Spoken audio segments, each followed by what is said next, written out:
నమస్తే. నిన్న కేటీఆర్ మాట్లాడుతూ ముఖ్యమంత్రిని ఉద్దేశిస్తూ ఎడమకాలి చెప్పుతోటి కొట్టాలని ఉంది దొరికితే అని చెప్పేసి చేసినటువంటి వ్యాఖ్యలు కావచ్చు. మరొక పక్కన కేసీఆర్ను చూస్తే ఖచ్చితంగా చలిజ్వరం పుట్టుకుంటుంది కాంగ్రెస్ పార్టీ నాయకులకు. అసెంబ్లీకి వచ్చినట్టయితుంటే కేసీఆర్ను చూసి రేవంత్ రెడ్డి తట్టుకోలేడు.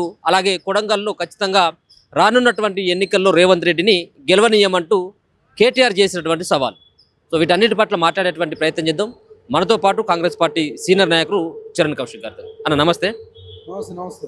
సో ఏంటిది నిన్న ఎడమకాలి చెప్పుతో కొడతానన్నటువంటి ఒక వ్యాఖ్య కేటీఆర్ చేసిండు మీ ముఖ్యమంత్రి రేవంత్ రెడ్డి పైన. సో ఆ వ్యాఖ్యలు ఎట్లా ఎట్లా చూస్తారు? అంటే కేటీఆర్ గారు ఏంటంటే అసహనంతో బాధపడుతూ ఉన్నాడు. నిద్రపోయినా లేచినా అంటే మా ముఖ్యమంత్రి గారికి గుర్తొస్తున్నాడు. మొదటగా బూతులు ప్రారంభించిందే కేటీఆర్ గారు. నువ్వు మగాడవైతే రా అన్నాడు. మగాడిలాగా రేవంత్ రెడ్డి గారు కొడంగల్ సభలో 2 సభలో కేటీఆర్ గారు కూర్చు కేసీఆర్ గారు ఉద్దేశించి మాట్లాడాడు. కేసీఆర్ గారు ఏమో తోలు తీస్తా అని చెప్పేసి కేసీఆర్ గారు మాట్లాడతారు. దానికి దీటైన సమాధానం ముఖ్యమంత్రి గారు చెప్పారు. ఎక్కడ రావాలన్నా చెప్పు, చింతమడకగా రావాలన్నా, నేను నువ్వే వస్తావా మేమే రావాలన్నా చెప్పని చెప్పి చాలా స్పష్టం. నువ్వు కాకపోతే నీ జాతిని మొత్తం కూడా తీసుకురా అని చెప్పి. మరి దానికి కేటీఆర్ గారు భయం వేస్తూ బాధ వేస్తుంది. ఎందుకంటే కేటీఆర్ గారు వర్కింగ్ ప్రెసిడెంట్ అయిన తర్వాత బీఆర్ఎస్ పార్టీ ఘోర పరాభవం. ఎమ్మెల్యే ఎలక్షన్లు ఓడిపోయారు, ఎంపీ ఎలక్షన్లు ఓడిపోయారు. ఎంపీ అయితే ఏకంగా 9 స్థానాలు కోల్పోయి 37% ఓటు బ్యాంక్ 17% పరిమితమై బీఆర్ఎస్ పార్టీ పెట్టినప్పుడు 2005లో 5 ఎంపీలు, 2009లో 2, 14లో 11 మంది, 19లో 9 మంది, ఈరోజు గుండు 0. 7 స్థానాల్లో డిపాయిడ్ పోయి 2 స్థానాలు మాత్రమే డిపాయిడ్ వచ్చిన పరిస్థితి. 37% ఓటు బ్యాంకు అనామతి 20% తగ్గింది. తర్వాత జూబ్లీస్ ఎలక్షన్లు ఓడిపోయారు. కంటోన్మెంట్లో ఎలక్షన్ సర్పంచ్ ఎలక్షన్ 80% ఉన్నటువంటి సర్పంచులు బీఆర్ఎస్ పార్టీ సంబంధించి 26% పరిమితమయ్యారు. తెలంగాణ రాష్ట్ర ఏ ఎలక్షన్ జరిగితే ఓడిపోతూ ఉంటే కేటీఆర్ రిక్రూట్మెంట్ అయిన తర్వాత తన అసహనాన్ని లోలై ఒకాంచి కలకులకైతే ప్రశ్న సమాధానం చెప్పలేక, ఒకాంచి తెలంగాణ రాష్ట్రంలో కాంగ్రెస్ ప్రభుత్వం అధికారంలోకి వచ్చిన తర్వాత కాంగ్రెస్ పార్టీ వాళ్ళు చేయనటువంటి మంచి పనులను చేస్తూ ఉంటే చూసి ఉరవలేక కేటీఆర్ గారు కాంగ్రెస్ పార్టీ ముఖ్యమంత్రి రేవంత్ రెడ్డి గారిని ఉద్దేశించి చిల్లర మల్లర మాటలు మాట్లాడుతున్న మాట వాస్తవం తెలంగాణ సమాజానికి అర్థమైంది. రేపు జరగబోయే ఎంపీటీస్ కావచ్చు, జెడ్పీటీ ఎలక్షన్లో ఖచ్చితంగా కాంగ్రెస్ పార్టీ ఇంకా అత్యధికంగా జెడ్పీటీసీ ఎంపీటీసీలు గెలవబోతూ ఉంది. కాబట్టి ఇంకా నిద్రలేని రాత్రులు చాలా గడపాల్సి వస్తుంది కేటీఆర్ గారు. మీరు ఒక పక్కన కేసీఆర్ రావాలి, అసెంబ్లీకి రావాలి అని చెప్పేసి, బయటికి రావాలి ఫామ్ హౌస్ నుంచి అని చెప్పేసి మీరు ఏదైతే గతంలో చేసినటువంటి వ్యాఖ్యలు ఏవైతే ఉన్నాయో, సో కాంగ్రెస్ పార్టీ నేతలంతా కూడా నాయకులంతా కూడా కోరుకుంటా ఉన్నారు కేసీఆర్ బయటికి రావాలని. సో ఒక ప్రెస్ మీట్ పెడితేనే ఇలా కాంగ్రెస్ పార్టీ నాయకులకు చలిజర్వం పుట్టింది. రేపు అసెంబ్లీకి వచ్చినట్టయితుంటే ఆయన యొక్క దాటిని తట్టుకున్నటువంటి శక్తి కాంగ్రెస్ పార్టీ నాయకులకు ఉందన్నటువంటి ఒక వ్యాఖ్యలు కూడా చేస్తాం. రేవంత్ రెడ్డి గారు ముఖ్యమంత్రి అయిన తర్వాత మీ అయ్యే చలిజ్వరం వచ్చే ఫామ్ హౌస్లో రెస్ట్ తీసుకుంటుంది. రేవంత్ రెడ్డి గారు గెలిచిన తక్షణమే మీ అయ్య పోయి హాస్పిటల్లో జాయిన్ అయ్యండి. మర్చిపోయినావా? అసెంబ్లీలో 2 సంవత్సరాల కాలంలో 2 గంటలు మాత్రమే కేసీఆర్ గారు అసెంబ్లీకి వచ్చి 53 లక్షల జీతం తీసుకున్నవే. మరి ఎందుకు చలిజ్వరం ఎవరికి వచ్చింది? మీ అయ్యకు వచ్చిందా, రేవంత్ రెడ్డి గారికి వచ్చిందా? రేవంత్ రెడ్డి గారు తెలంగాణ రాష్ట్రానికి స్వశక్తితోటి తెలంగాణ రాష్ట్ర ముఖ్యమంత్రి అయ్యిండు. తండ్రి పేరు చెప్పుకొని రాజకీయాలకు రాలే. మీలాగా మీకు సిరిసిల్లకు సంబంధం లేకుండా మీరు సిరిసిల్లకు వచ్చి తండ్రి పేరు చెప్పుకొని ఎమ్మెల్యేలు. మీకన్నా ముందే రేవంత్ రెడ్డి గారు జెడ్పీటీసీగా 2006లో, 2007లో ఇండిపెండెంట్ ఎమ్మెల్సీగా, 2009లో ఎమ్మెల్యేగా, 14 ఎమ్మెల్యేగా, 18గా ఎమ్మెల్యే ఓడిపోతే 19లో మళ్ళీ మల్కాయి పార్లమెంట్ ఎంపీగా, కాంగ్రెస్ పార్టీ వర్కింగ్ ప్రెసిడెంట్గా, పీసీసీ అధ్యక్షుడిగా, తెలంగాణ రాష్ట్రానికి 2వ ముఖ్యమంత్రిగా సక్సెస్ఫుల్గా 2 సంవత్సరాల నుంచి తెలంగాణ రాష్ట్రంలో అభివృద్ధి పదంలో తెలంగాణ తీసుకుపోయే ప్రయత్నంలో రోజుకు 18 గంటలు కష్టపడుతుంది రేవంత్ రెడ్డి గారు.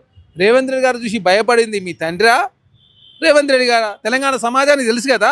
తండ్రి పేరు చెప్పుకొని రాజకీయాలు వచ్చిండు అని చెప్పేసి పదే మాట్లాడుతున్నటువంటి కాంగ్రెస్ పార్టీ నేతలకు, అలాగే ముఖ్యమంత్రి రేవంత్ రెడ్డి గారు కూడా సూటిగా ఒక సవాల్ విసిరిండు నిన్న కూడా.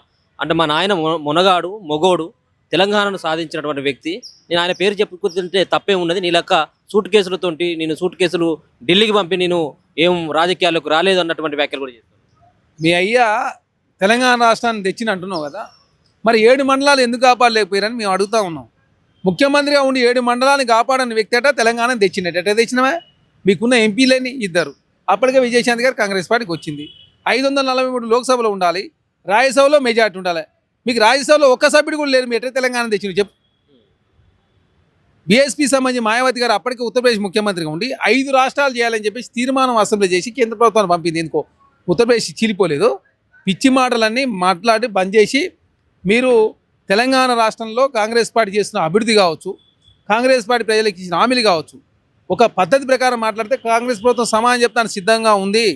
మీరే మా ముఖ్యమంత్రి గారు మొదటగా మగాడు వైతరా అని చెప్పి మా ముఖ్యమంత్రి అన్న తర్వాత మా ముఖ్యమంత్రి గారు మాట్లాడి తప్ప అప్పటివరకు ముఖ్యమంత్రి గారు ఏం మాట్లాడలే. తెలంగాణ రాష్ట్రంలో భాషని యాసని కలిసి చేసిందే కేసీఆర్ గారు. మగాడు, రండ, తాడదీస, సన్నాసులు, పాడిపెడతామని గలీజు భాషను ప్రారంభించింది ఎవరు? కేసీఆర్ గారు. మేము కాదు కదా. ఆనాడు తెలంగాణ ఉద్యమం జరుగుతుంది కాబట్టి మేము కూడా ఓపిక పట్టినాం.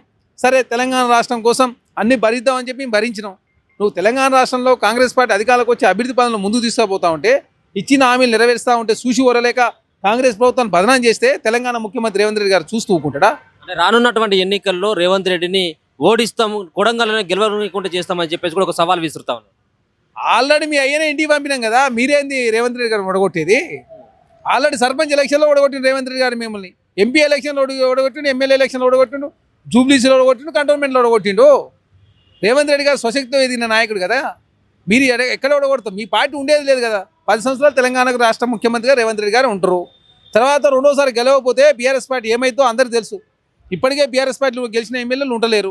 కల్లకుంట్ల కవిత గారి ప్రశ్నలకే సమాధానం చెప్పడానికే బీఆర్ఎస్ పార్టీ ఉక్కిరి బిక్కిరి అవుతా ఉంది. స్వయాన అల్లుని పోను ట్యాపింగ్ చేసిరని చెప్పి కేసీఆర్ గారిని ప్రశ్నిస్తూ ఉంది. అవినీతి చేసిరన్నారు, ఉద్యమకారులు అఘోరపరిచిందని చెప్పి కల్లకుంట్ల కవిత గారు మాట్లాడుతూ ఉన్నారు. ఇప్పటికీ BRS party Bharatiya Janata party ఒకటై బీఆర్ఎల్పీగా ఉన్నటువంటి కేసీఆర్ గారు ఏం మాట్లాడితే బీజేపీ ఎల్పీ నేత మహేష్ రెడ్డి అది మాట్లాడుతున్నారు, హరీష్ రావు గారు ఏది మాట్లాడితే మహేష్ రెడ్డి గారు అది మాట్లాడుతున్నారు చెప్పి కల్లకుంట్ల కవిత గారు మాట్లాడుతున్నారు. ఆ ప్రశ్న సమాధానం చెప్పు. చెల్లికి సమాధానం చెప్పలేని పరిస్థితిలో ఉన్నావు మీరు రేవంత్ రెడ్డి గారి గురించి మాట్లాడే తెలంగాణ సమాజం అంగీకరించదు. భవిష్యత్తు ఏ ఎలక్షన్ జరిగినా ఖచ్చితంగా కాంగ్రెస్ పార్టీ భారీ మేయర్తో గెలవబోతా ఉంది. Thank you so much. So మొత్తానికి ఇది ఆ కేటీఆర్ చేసినటువంటి ఆ వ్యాఖ్యలకి ఆ కౌంటర్గా చరణ్ కౌశిక్ దళితం కూడా చెప్తాను. ఇంకోసారి కనుక ఇటువంటి పిచ్చి పిచ్చి మాటలు మానుకోవాలి, అధికారం కోల్పోయిన అన్నటువంటి దాంతో ఏది దిక్కుతోచినటువంటి స్థితిలో ఈరోజు ముఖ్యమంత్రి రేవంత్ రెడ్డి పైన విమర్శలు చేస్తూ ఉన్నటువంటి పరిస్థితి కనబడతా ఉన్నది. కేటీఆర్కి కూడా హెచ్చరిస్తా ఉన్నాం, మరోసారి కనుక రిపీట్ అయినట్టయితే ఖచ్చితంగా కాంగ్రెస్ పార్టీకి సంబంధించినటువంటి నేతల యొక్క సత్తేంటో మేము చూపించడానికి అయినా సిద్ధంగా ఉంటామని చెప్పేసి చరణ్ కౌశిక్ అయితే తెలియజేస్తాం. చూస్తూనే ఉండండి మన తొలి వెలుగు.